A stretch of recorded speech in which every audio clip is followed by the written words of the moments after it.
people with normal jobs no longer believe they can win in this system, and that all the money is going to the worst people. And no one even stops to ask, what the hell is going on? What I'm saying is that our leadership class should say something about it and should assign a moral value to it. And if you're getting rich by loaning money to people at incredibly high interest rates, that's something you're gonna have to talk to God about. That is not good.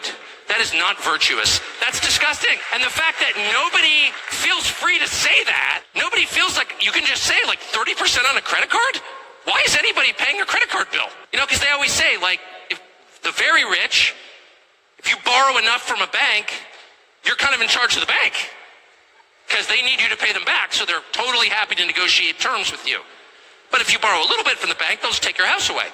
So what if people got together and just decided, wait a second, 30% interest is a lot, especially since they're pushing credit cards on kids like crack. And I know that conservatives are always like, well, it's your fault if you don't pay back the credit card. Yeah, okay, it's my fault, but maybe it's a little bit their fault too. They're pushing this crap on kids. So I say to this guy, maybe just people get together, not like everybody, but just a couple million people are not going to pay our credit cards, and just like bring the bank to its knees, and the CEO weeps on television, they readjust it down a little bit. And he goes, oh, no, that's radical. That's too radical. And I'm like, I don't think I'm very radical. I think I'm like very moderate, super moderate. I hate change. My parents got divorced. I hate change.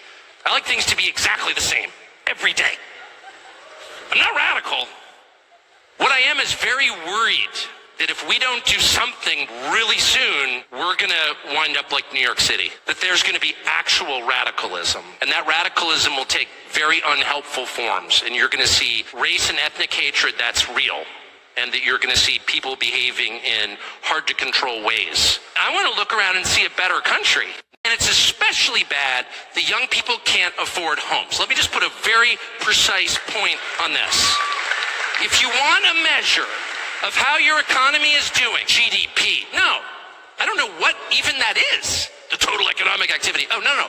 My measure is really simple. I got a bunch of kids. Can they afford houses with full-time jobs at like 27, 28? And the answer is no way. And the answer is that 35-year-olds with really good jobs can't afford a house unless they stretch and go deep into debt. That's a complete disaster. Why? Two reasons.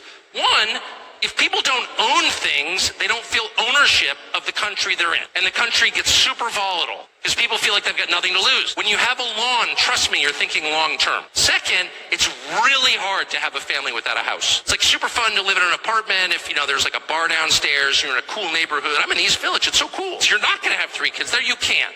Nobody wants to raise their kids in that neighborhood. Nobody wants to raise their kids in an apartment. People do it because they have to. Nobody wants to. People want a little house, not some McMansion, just a little normal house.